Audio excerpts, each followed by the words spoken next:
This morning we are talking to Tristan Schultz for Hildegarde Health and Culture. Tristan has both white Australian and Aboriginal Australian ancestry. He is an artist, designer, author, lecturer and cultural commentator. Tristan has recently completed his master's degree in Design Futures. Tristan, could you please share with us what Design Futures means? Sure.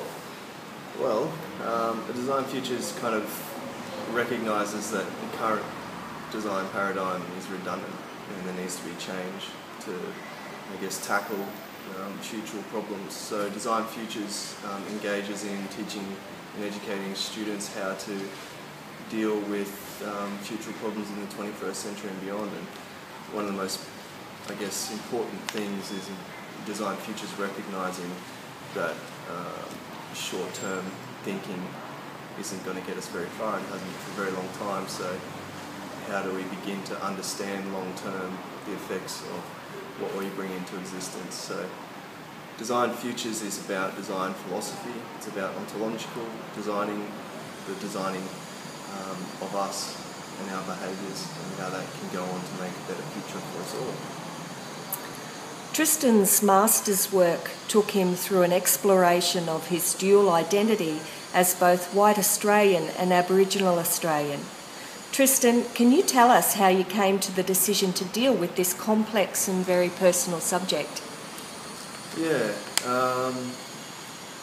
for me it's, it came about when I really started to understand just how important cultural expansion is in the world today and how important it is for, multiple realities to exist. And, there's a lot of underpinning theory about pluriversal worlds, and I started to, and I've always been pretty disgruntled about Western linear thinking and the way it seems to dominate more and more. And I found myself in a spot where I could understand that I'm on the border of both of these areas, able to engage in both discussion around, where this white linear thinking has come from, and thinking from the margins, thinking from the oppressed, as Aboriginal people have been. So for me, it's part of capitalising on my identity and a way for me to use design to engage in opening up intercultural understanding, opening up cultural expansion. And so in a way my identity is just a template that I'm able to use in design. A local template for me here in Australia, but the things I talk about and engage in and try and tackle through looking at my duality are things that any designer anywhere in the world can engage in between the oppressor and the oppressed. Tristan, your master's work culminated in a fascinating live event titled Kartogrifa In-Flux. Can you describe that event for us? Well, Kartogrifa In-Flux is really is that person in the middle. Sometimes I think I may have brought cartographer into existence as an alias of myself, but what Kartogrifa as a project and a design event is an exercise in trying to look at alternative pasts so that we can think about alternative futures.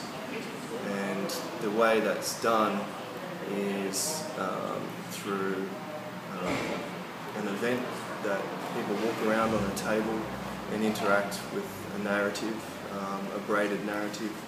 One side is a narrative where a cartographer turns up in 1788 and he walks with an Indigenous tribe and he finds things that are to value in that Indigenous tribe, and it's through a fictional narrative such as a mother dying and a newborn being given custodianship of the grasses and plains, that this cartographer that walks with this Indigenous tribe is able to understand the value and the commonalities in the value of that Indigenous tribe.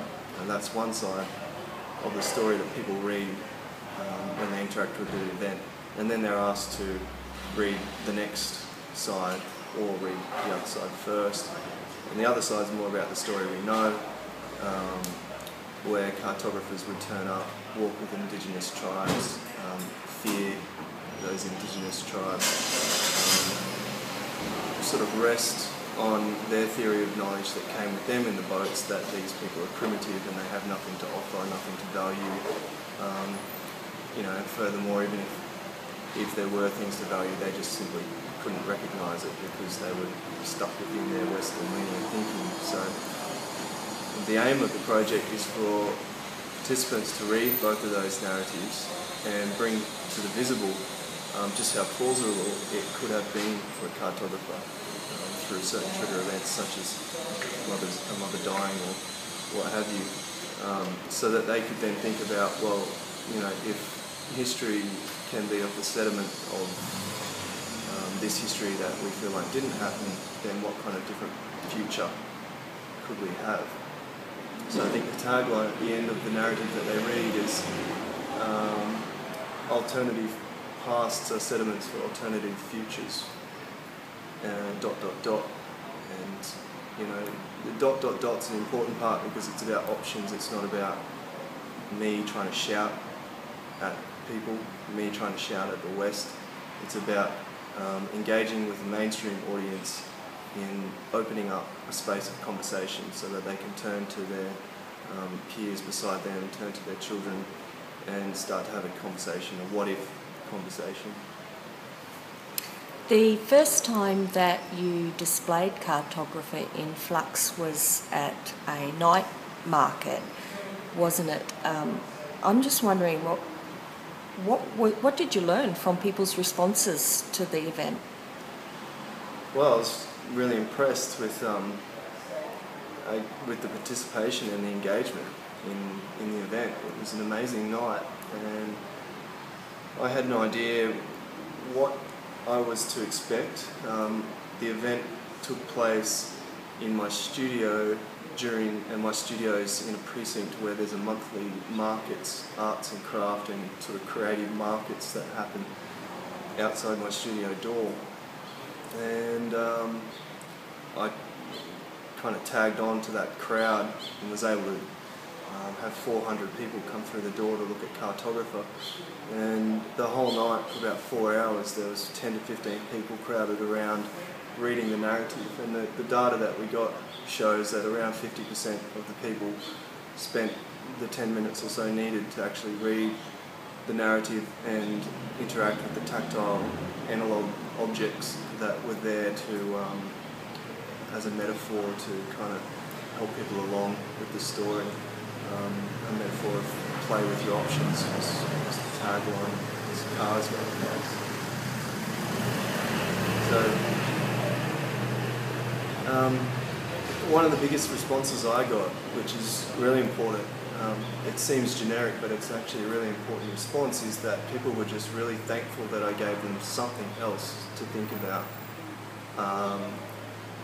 at what was generally, just a mainstream arts market, which shows that we seem to underestimate how much people are willing to engage in something critical if we give them the environment to do that with. The environment was a multi-sensory environment. It was contemplative, it was dark, there was bird sounds through the speakers. It gave them a space to step away from I guess what I call the cultural consumption that was happening outside, the buying of stuff, arts, crafts, and move into an area of cultural production, thinking about cultural expansion, thinking about what is wrong, and I guess reversing the funnel. What sorts of plans do you have for future presentations of Kartogrifa In-Flux? Well, I got a few. There's been some really good uptake since the opening night. There's a festival called Bleach Festival here on the Gold Coast. It's the third year. It will be next year in February. It's a creative music, arts and cultural festival. It's pretty much the biggest on the coast now, and it's got funding from Gold Coast City Council, and everyone, thousands of people turn up. So they've asked me to exhibit Kartographer there, and it will be up at Kira Hill Community Centre between February 27 and March 4, I think. It will be in collaboration with Michael Aird. Will be showing some photography work up there. There'll be some other historical elements happening up there, so it's kind of pinned into the festival as a thinking about history area. There'll be panel talks happening along with it. High school groups will be coming through to view it. So that's going to be great. We've also had the Anglican Church, St John's Cathedral in Brisbane, register interest in exhibiting Kartographer along with myself, with a sort of a forum and discussion with the priests around Queensland as part of their reconciliation and social responsibility committee and action plan, which came to a rather large surprise for me. I hadn't thought at all about the church as an environment for Kartographer to be in, although come to think of it, it's completely relevant because everything about Kartographer completely has to do with the legacy of the Western sort of feudal system that came with the boats in 1788. So it's going to be interesting to see how far we can have discussion and conversation within that paradigm with the people of the church. And one of the names I call Kartographer is a mediating object, in that people can't really articulate or have an efficient debate about an issue before they enter Kartographer. Kartographer mediates through metaphor, through visual metaphor, ideas, and opens up an efficient debate out the other end. And I think that's what the church recognised in it. If people are interested in having the event as part of something that they're organising, how can they learn more about it? Well, there's a website, kartographer.org, and I guess I must say Kartographer is not spelt in the Western way. It's spelt in what I would just assume would be an Aboriginal vernacular, so it's kartogrifa.org, and I will be I'll be updating, where Kartographer is. There's also a section on there about if you'd like Kartographer at in your environment or at your event. It's got some stimulus sort of text there to give people an idea of how it could work. But otherwise, all my contact details are there, and they can give me a buzz. Thank you so much, Tristan. We wish you well at Hildegarde Health and Culture in this project, and we hope that it stimulates a lot of conversation for a lot of people. Thank you.